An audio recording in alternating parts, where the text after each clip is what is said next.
hate plastic surgery for a reason you have never heard. Hit me with it.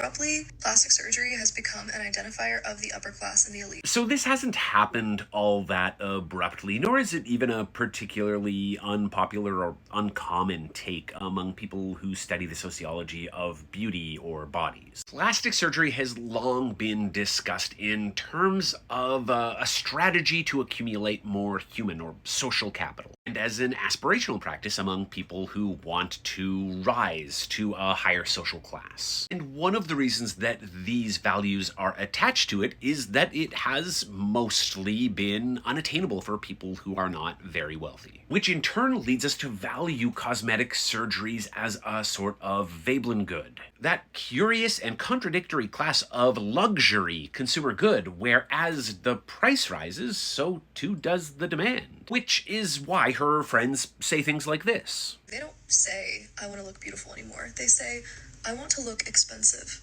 But here is the thing about plastic surgery, which has actually happened kind of abruptly, because it has recently become more widely available, more accessible, cheaper, no longer necessarily indicating that you are wealthy. And so the wealthy have started to look for other ways to signal their wealth. The Kardashians removing their BBLs, and breast implants also becoming passé, almost certainly in part because they're unhealthy, but also because they're just not on trend.